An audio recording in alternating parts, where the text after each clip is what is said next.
Good morning, dear students. Today we read next part of chapter second, people as a resources. कि लोगों ने अपने आप को कैसे संसाधन के रूप में यूज किया. Like, subscribe my YouTube channel and share also. Today our discuss topics are story of Vilas. हम विलास की स्टोरी के बारे में रीड करेंगे. Economics activities by man and women. आदमियों के द्वारा कौन कौन सी इकोनॉमिक्स एक्टिविटीज़ की जाती हैं. एंड क्वालिटी ऑफ पॉपुलेशन की जो एक्टिविटीज़ हैं वो क्या है. ये मैंने आपको पूरे चैप्टर से रिमेंबर करने के लिए कुछ पॉइंट्स दिए हैं. जैसे इकोनॉमिक्स एक्टिविटी क्या होती है, नॉन इकोनॉमिक्स एक्टिविटी क्या होती है. इकोनॉमिक्स एक्टिविटी 2 टाइप्स की होती है, market activities and non market activities. Market activities क्या होती हैं, जिनसे हमें प्रॉफिट मिलता है, पैसे मिलते हैं. नॉन मार्केट एक्टिविटी वो होती हैं जिनसे हमें काम तो करना होता है लेकिन उसके लिए हमें कोई पैसे नहीं मिलते. Human capital formation, people as a resources and the quality of population, education. Now we read story of Sakal की स्टोरी हम लोग रीड कर चुके हैं.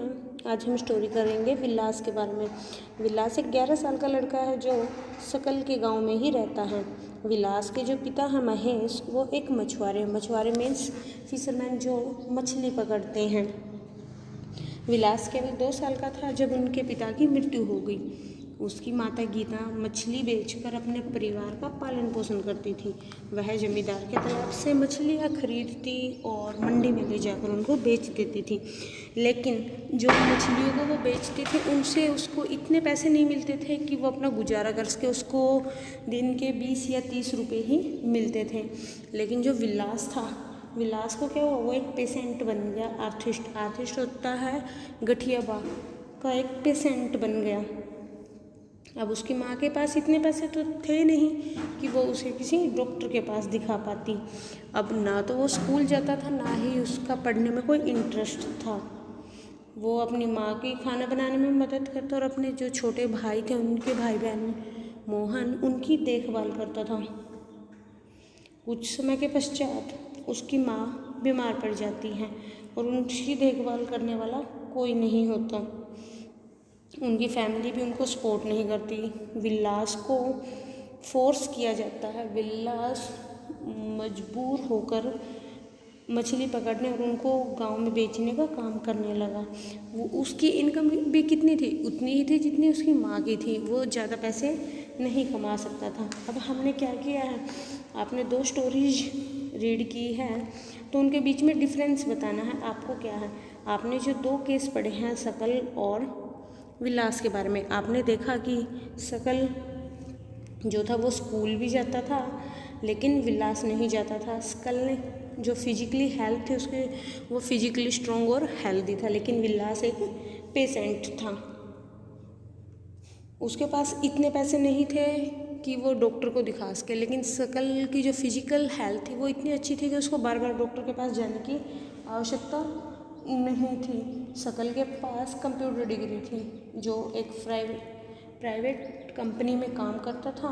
लेकिन विलास वही काम करता था जो उसकी माँ करती थी और उसकी जो इनकम थी वो इतनी कम थी कि वो अपने परिवार का पालन पोषण भी अच्छे से नहीं कर सकता था. इन केस ऑफ सकल, अगर हम सकल के केस की बात करें, several years of education added to the quality of labour, कि उसकी जो एजुकेशन की कई सालों की जो मेहनत थी वो उसकी गुणवत्ता बढ़ाई, यानी कि उसकी क्वालिटी में इम्प्रूवमेंट हुई. अगर हम टोटल प्रोडक्टिविटी होती है जो हमारी, उसको ऐड करें, अगर वो इम्प्रूव होगी तो हमारे जो कंट्री की इकोनॉमी है तो वो भी ग्रोथ करेगी. This in turn pay an individual through salary or some other forms of his choice. उससे क्या होगा, अगर व्यक्ति को वेतन के रूप में या उसकी पसंद का कोई काम मिल जाता है तो वो और ज़्यादा ग्रोथ करने लगता है. इन केस ऑफ विलास, अगर हम विलास के केस की बात करें, उसके पास ना तो कोई एजुकेशन थी, ना ही उसकी हेल्थ केयर अच्छी थी. उसको जीवन से ही जब उसकी लाइफ स्टार्ट हुई ना तो उसे एजुकेशन मिली, ना ही वो शारीरिक रूप से ठीक था. वो क्या करता था, मछली पकड़ता था अपनी माता की तरह, और उसकी जो सैलरी थी वो बहुत ही कम थी, जिससे उसके परिवार का भी गुजारा नहीं होता था।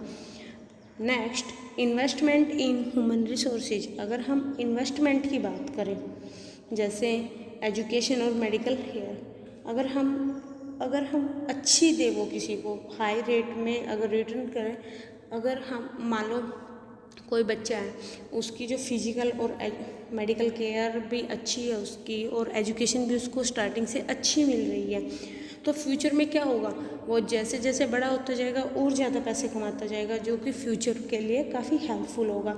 This investment on people is the same investment in land and capital. इससे क्या होगा, जो उसकी इन्वेस्टमेंट होगी वो लैंड में, और जो उसकी कैपिटल होगी, पूंजी होगी, जो उसकी कमाई होगी, उसमें काफ़ी अच्छी इन्वेस्टमेंट हो पाएगी। One invest in sharing and bond expecting high return in the future. और फ्यूचर में क्या होगा, जो उसके शेयर्स होंगे, उसके जो बॉन्ड्स होंगे, वो हायर हो जाएंगे, ज़्यादा हो जाएंगे।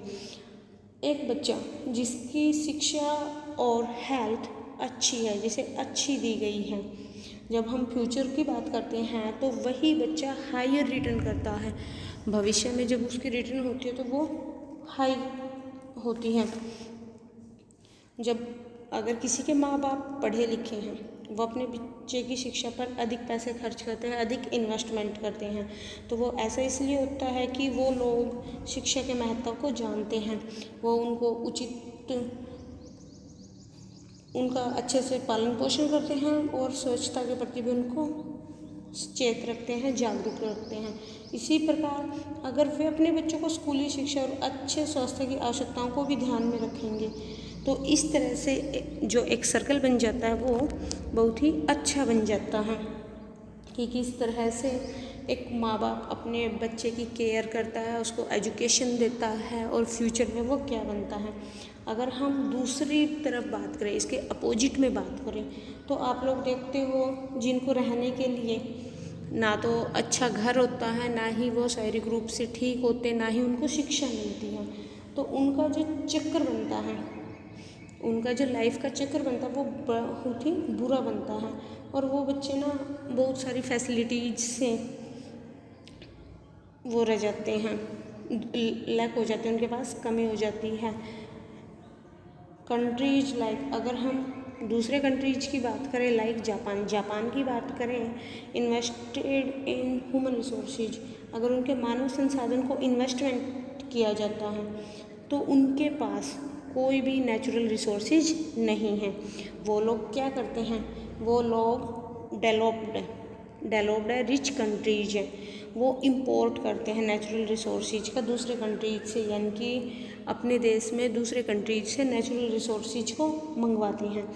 और वो लोग कैसे डेवलप्ड हुए, कैसे वो लोग रिच बने, they have invested on people specially in the field of education और health.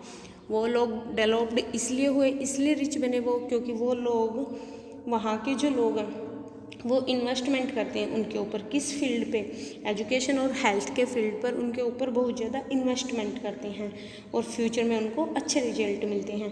These people have made sufficient use of other resources like land and capital. अगर हम लैंड और कैपिटल की बात करें, तो वो अपनी स्किल्स का बहुत ज़्यादा यूज करते हैं, टेक्नोलॉजी का यूज करते हैं, जिससे वो देश को रिच और डेवलप्ड बनाते हैं।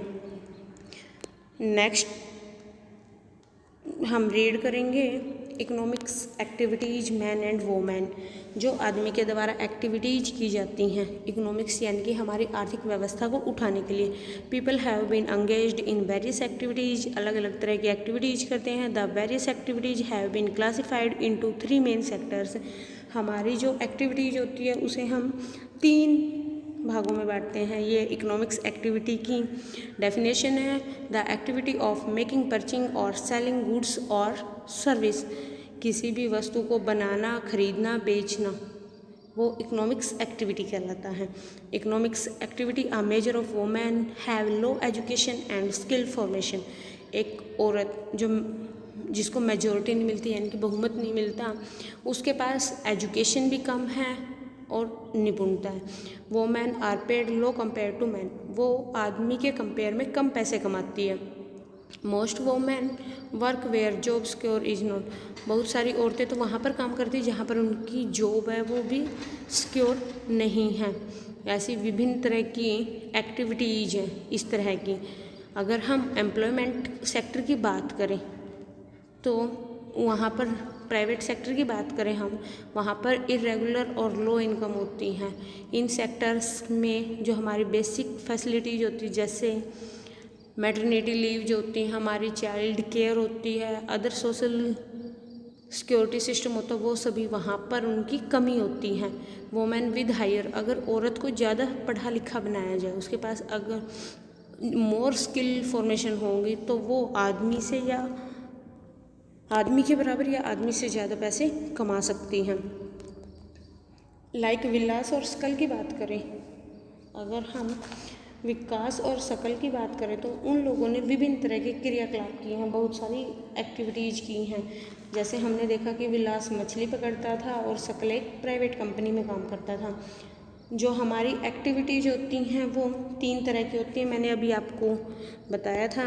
Primary activities, secondary activities, territory activities और लास्ट होता है क्वांट्री एक्टिविटीज़, जिसका हमारे चैप्टर में कोई भी डिटेल नहीं दी गई है। हम सिर्फ 3 एक्टिविटीज़ की बात करेंगे। हमारी जो प्राइमरी एक्टिविटीज़ हैं वो economics activity which are related to agriculture, popularity farming, fishing, horticulture, animal husbandry, mining, quarrying etcetera are called primary activities.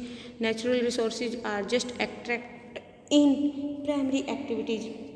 अगर हम प्राइमरी एक्टिविटीज़ की बात करें, एग्रीकल्चर, हॉर्टिकल्चर होता है वानिकी जो हमारे उससे होता है, फिशिंग जो मछली पकड़ने का काम होता है, हस्बेंड्री होता है हमारा एनिमल हस्बेंड्री होता है जिसमें पशुओं को पाला जाता है, मीनिंग होता है खनन का काम होता है। ये सभी इसमें शामिल किए जाते हैं। जो डायरेक्ट तौर पर अगर हम बात करें तो वो हमारे नेचुरल से प्राकृतिक रूप से संबंधित होते हैं। प्राइमरी एक्टिविटीज़ के एग्जाम्पल दिए हुए हैं, एग्रीकल्चर, एनिमल हस्बेंड्री, फिशिंग, ये सभी इनकी एक्टिविटीज़ आती है। सेकंड एक्टिविटीज़ है हमारी secondary activities. Secondary activities manufacturing is called secondary activities. Natural resources are properly modified in secondary activities. हमारी सेकेंडरी एक्टिविटीज वो होती हैं जिसमें उत्खनन को शामिल किया जाता है, विनिर्माण को, जो हमें प्राकृतिक रूप से मिलती है उसमें हम तोड़ फोड़ कर जो चेंजेज करते हैं उसे हम सेकेंडरी एक्टिविटीज के नाम से जानते हैं। थर्ड है हमारी ट्रेडर्स एक्टिविटीज कि हमारी जो ट्रेडर्स एक्टिविटी होती हैं वो कौन सी होती हैं, जो आदमी के द्वारा बनाई जाती हैं, जैसे business, transport, communication, banking, doctors, teachers, जो प्रोफेशनल सर्विसेज होती हैं कि वो उसमें क्या क्या होते हैं। अब अगर हम बात करें आगे एक्टिविटीज की, हमारी जो इकोनॉमिक्स एक्टिविटीज है उसको 2 पार्ट में डिवाइड किया गया है, market activities and non market activities. Market activities वो होती हैं जिनसे हमें लाभ मिलता है या जिसके लिए हमें सैलरी मिलती है, और नॉन एक्टिविटीज़ वो होती हैं जिनके लिए हमें कोई पैसा नहीं मिलता, जो हम स्वयं के लिए यूज करते हैं। जैसे कि एक किसान को ले लो, किसान क्या करता है, खेत में गेहूँ उगाता है, जो गेहूँ वो अपने परिवार के पालन पोषण के लिए घर पर रखता है, उसके लिए उसको कोई पैसे नहीं मिलते, तो वो हमारी नॉन मार्केटिंग में आती है। अगर हम due to historical and culture reasons, अगर हम हिस्टोरिकल और एग्रीकल्चर रिसोर्सेज की बात करें तो यहाँ पर एक डिफरेंस आता है। मैन और वोमेन के बीच में जो लेबरिंग का काम होता है उसमें डिफरेंस आता है। आमतौर पर जो महिलाएं होती हैं वो घर के कामकाज देखती है, और जो पुरुष होते हैं, मैन होते हैं, वो खेतों में काम करते हैं। जैसे शकल की माँ थी जो वो खाना पकाती थी, बर्तन साफ करती थी, कपड़े धोती थी, घर की सफाई करती थी और अपने बच्चों की देखभाल करती थी। लेकिन जो शकल के पिताजी थे, बूटा सिंह, वो खेतों में काम करते थे, वहाँ पर जो फसल उगाते थे वो उसे बाज़ार में बेच कर आते थे और अपने परिवार के लिए पैसे कमाते थे।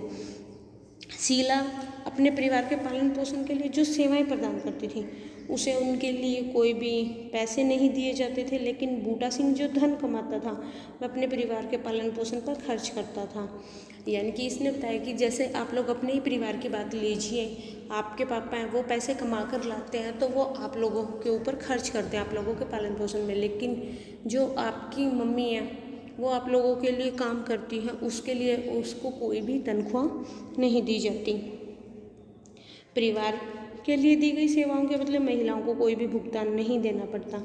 उनकी सेवाओं को हम किससे जोड़ते हैं, उनको नेशनल इनकम से जोड़ा नहीं जाता, यानी कि राष्ट्रीय आय से नहीं जोड़ा जाता। राष्ट्रीय आय क्या होती है? जो देश में उत्पादित वस्तु और सेवाओं का कुल योग होती है। अगर हम विलास की माँ की बात करें, विलास की माँ गीता मछली बेचकर पैसे कमाती थी। इस तरह की महिलाएं उनकी सेवाओं के लिए तब भुगतान किया जाता है जब वो मार्केट में प्रवेश करती हैं, यानी कि मार्केट में एंट्री करती हैं। वो पुरुषों के कंपेयर में उनकी इनकम होती है, उनकी एजुकेशन और स्किलता के आधार पर ही उनकी जो सैलरी होती है वो डिपेंड करती है कि किस तरह एजुकेशन को लेके व्यक्ति जो इकोनॉमिक्स ओकेजन्स बनाता है वो किस तरह उनके उपयोग में हेल्प मिलती है। शिक्षा और कौशल बाजार में अगर किसी व्यक्ति की आय की बात की जाए तो ज़्यादातर महिलाएं कम पढ़ी लिखी होती हैं और उनको ही जो स्किल होती है जो उनकी, यानी कि निपुणता होती है वो भी कम होता है। लेकिन जो पुरुष होते हैं, पुरुषों की अपेक्षा महिलाओं को कम सैलरी दी जाती है, जहां उनकी नौकरी ना तो सुरक्षित होती है और वहां पर कानूनी सुरक्षा का भी अभाव होता है। अगर हम अनियमित रोजगार की बात करें तो उनको ना तो मैटरनिटी लीव मिलती है, ना ही चाइल्ड केयर मिलती है, ना ही दूसरी फैसिलिटी जो होती है, जो सिक्योरिटी सिस्टम होते हैं उनको वो मिलते हैं। अगर उनको उच्च शिक्षा दी जाए तो वो पुरुषों के बराबर वेतन पा सकती हैं। अगर